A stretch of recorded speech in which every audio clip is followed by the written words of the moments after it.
नमस्ते दोस्तों, सशक्त भारत से मैं डॉक्टर आर के वर्मा। रोचक विषय एक उस पर चर्चा कर लेते हैं। आप सुन ही रहे होंगे ये जो सोनम कांड, राजा रघुवंशी, सोनम रघुवंशी, ये कांड अभी तक खत्म नहीं हुआ है सुर्खियों में। अभी भी ये ट्रेंडिंग में नंबर 2 पे चल रहा है, ईरान और इजराइल वॉर के बाद। मैंने भी आपको वीडियो दिया था, आपने बहुत पसंद किया, धन्यवाद।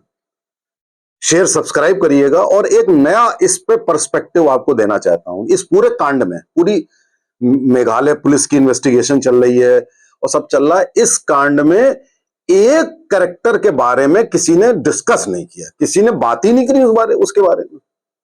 कौन सा कैरेक्टर? वो कैरेक्टर है राजा रघुवंशी, जिसकी मौत हो गई। उसके बारे में किसी ने बात नहीं करी कि उसकी गलती क्या थी, उसने क्या गड़बड़ करी। सब लोग वो कातिल की बात कर रहे हैं और उसके अकॉम्प्लिस की बात कर रहे हैं और वो राज कुशवाहा की बात कर रहे हैं, घर वालों की बात कर रहे हैं और नए नए कैरेक्टर निकाल के ला रहे हैं। आप राजा रघुवंशी के बारे में भी बात कर लीजिए, मैं भी करता हूं। क्यों बात कर लीजिए? आप इधर सुन रहे होंगे साथियों, एक साल से आप सोशल मीडिया पे सुन रहे होंगे कि कहीं पे औरत की वजह से आदमी ने सुसाइड कर ली, कहीं पे औरत ने मार दिया, कहीं पे औरत ने ये कर दिया। एक समाज में एक विकृति फैल गई है कि औरतें आदमियों को मारने लगी हैं। कहीं नीला डिब्बा आ जाता, नीला ड्रम आ जाता है, कहीं कुछ हो जाता है। अभी देखिए एक एक कौन मौलाना थे, 6 बच्चों के पिता, वो अपनी बहू को लेकर भाग गए। एक वो दामाद अपनी सास को लेकर भाग गया। ये सामाजिक विकृतियां क्यों आ रही हैं समाज में? इसके बारे में आपने कभी सोचा? इसके कारण क्या है? पहले तो ऐसा नहीं होता था। हम लोग जब छोटे थे तो हम लोगों ने कभी नहीं देखा कि यार इस तरीके का भी हो सकता है। मतलब आजकल तो इतना ये आम हो गया है साथियों की पूछे नहीं। अब आप इसके पीछे कारण क्या है? कारण साथियों इसके पीछे यह है कि हमारी कल्चर जो है वो दूसरी कल्चर से प्रभावित हो गई है। आपने केक, पिज्जा, बर्गर अंग्रेजों से ले लिया, बिरयानी और वो गजल, हुजूर और ये सब करके ये आपने मुस्लिमों से ले लिया। आपने विभिन्न जो संस्कृतियां हैं उनका देख लिया। आपने देख लिया कि किसी समुदाय में भाई बहनों में शादी होती है, किसी समुदाय में 4 शादियां होती हैं, किसी समुदाय में हलाला होता है, किसी समुदाय में ये होता है सब। और ये कैसे हो गया? इंटरनेट के युग में आपके पास मोबाइल आ गए, आप हर वक्त देखते रहते हैं सारी चीजें। तो देखते देखते उन चीजों का प्रभाव आपके ऊपर पड़ता है। हम लोग जब छोटे थे तब एक बात कही जाती थी कि साहित्य समाज का दर्पण होता है। इस पे हम लोग निबंध लिखते थे। और दूसरी बात कही जाती थी कि समाज का दर्पण कौन होता है? स्त्री। किसी भी समाज के बारे में अगर आपको जानना है कि वो समाज कैसा है तो वहां की स्त्री को देख लो। अगर स्त्री का चरित्र बढ़िया है तो वो समाज बढ़िया है, अगर स्त्री का चरित्र नहीं बढ़िया है तो समाज बढ़िया नहीं है। ऐसे साहित्य, लिटरेचर, अगर लिटरेचर बढ़िया है, मुंशी प्रेमचंद जैसा है तो ठीक है। अगर लिटरेचर आजकल के हिसाब से गंदा साहित्य और भोजपुरी और वो फलाना ढिमाका ऐसा हो गया, जो आप उस तरीके के गंदे अश्लील गाने सुन रहे हैं, सब कर ऐसा साहित्य हो गया, तो समाज किस ओर जा रहा है बताने की जरूरत नहीं।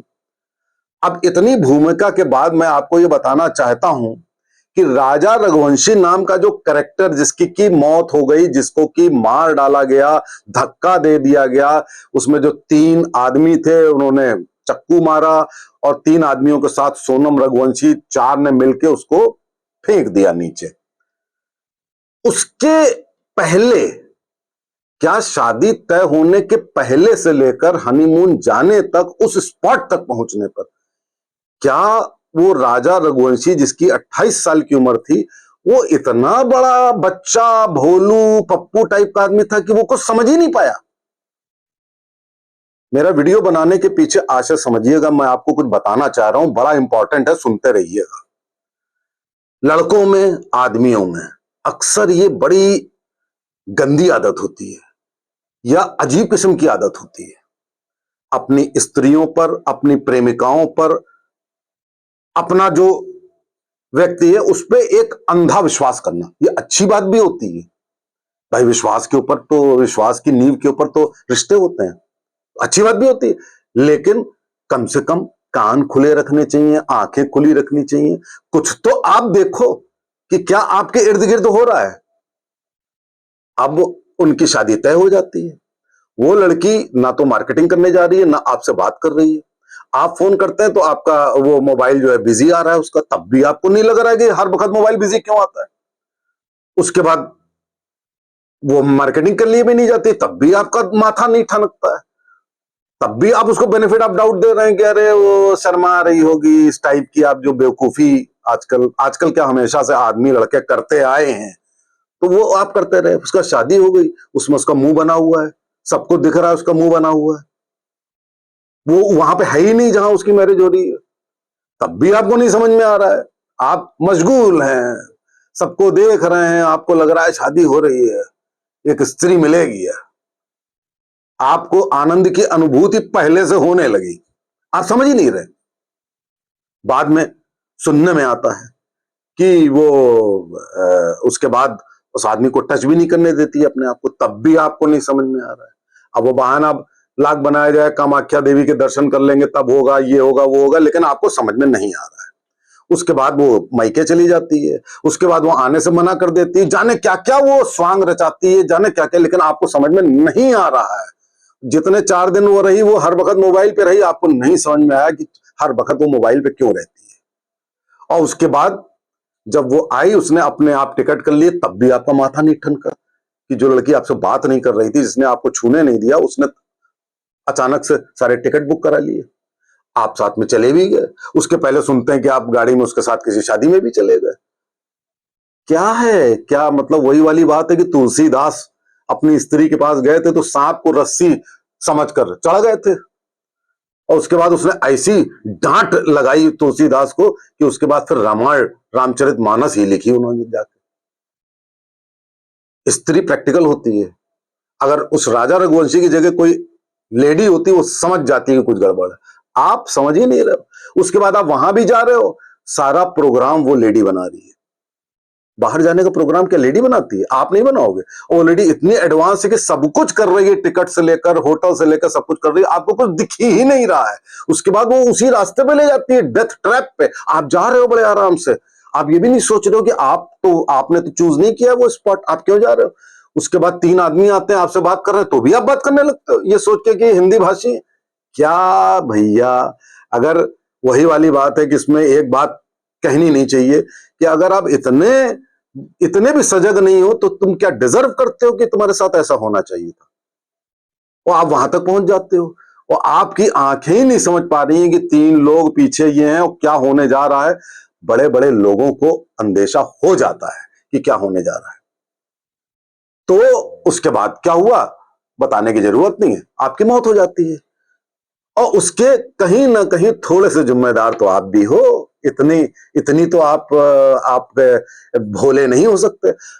इससे लेसन क्या मिलता है, मॉरल क्या मिलता है? मॉरल साथियों ये मिलता है कि अपनी आंख नाक कान खुली तो रखो। चुटकुला सुना होगा वो रामलाल वाला, कुछ तो खुला रखो। ये जो आदमी इतने मूर्ख होते हैं, उसके बाद जब सब कुछ सामने आ जाता है तो या तो साधु संत बन जाते हैं या मौत हो जाती है। तो इसलिए नए लड़कों को, युवाओं को, जो इतने कांड हो रहे हैं उनको देख करके समझ जाना चाहिए कि यार विश्वास किसी पे ना करो। और वो लड़का शादी करने जा रहा था, उसके पिता उससे बात करने लगे और वही ले गए, लड़की को भगा के ले गए। तो आप जरा सोचो कि हर व्यक्ति को, अब स्त्री तो प्रैक्टिकल होती है और अब ज्यादा जागरूक भी हो गई हैं, अब उनको समझ में आ गया मेरे वही अधिकार है, अब समर्पण की भावना गई स्त्रियों की। तो कम से कम आपको इतनी अकल तो होनी चाहिए कि समाज में क्या रहा। और लास्ट में मैं ये कहूंगा कि समाज में हर व्यक्ति, हर पेरेंट्स को अपनी संतानों को संस्कारी बनाना चाहिए। संस्कारी और सजग, ये 2 कॉम्बिनेशन हो जाएं तो ये समाज बहुत बढ़िया हो जाएगा साथियों। नमस्ते, जय हिंद, जय भारत।